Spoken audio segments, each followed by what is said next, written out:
ফলের ঘরে গাছটি নুয়ে পড়েছে, বলুন তো এটা কি গাছ? এটি কিন্তু লিচুর বিকল্প সেই লঙ্গান গাছ। আর এটা একটা 12 মাসি ভ্যারাইটি। দেখেন কি পরিমাণ ফল আসলে গাছটিতে।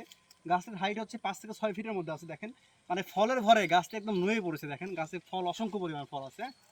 তো যাদের বাজেট ভালো আছে তারা চাইলে এই গাছগুলো লাগাইতে পারেন। এটা কিন্তু মিষ্টতা লিচুর থেকেও বেশি হয়, ঠিক আছে এই ফলটা, হ্যাঁ। আর অনেক পরিমাণ আসলে স্বাদ হয়, হ্যাঁ। আমার মিষ্টতার দিক দিয়ে আমি আসলে অবাক পুরা। দেখেন এদিকে আরও গাছ আছে, হ্যাঁ, অসংখ্য পরিমাণ গাছ আছে এদিকে। তো সবগুলো ইনশাল্লাহ 12 মাসি ভ্যারাইটি আছে, আরও বিভিন্ন জাত আছে, থাই আছে, আপনার হচ্ছে কোহলা আছে, এছাড়া পিংপং আছে, আবার সাদাটা আছে, সব ধরনের জাতের আমার কাছে আছে। যাদের বাজেট ভালো তারা চাইলে এই গাছগুলো সংগ্রহ নিতে পারেন ফল সহকারে। এই গাছগুলো রেডি টু মানে জাস্ট বাসায় নিয়ে যাবেন আর ফল খাবেন এরকম গাছ, ঠিক আছে, মানে রেডি টু ইউজ বলতে পারেন। তো এরকম ধরনের গাছ এটা, ঠিক আছে।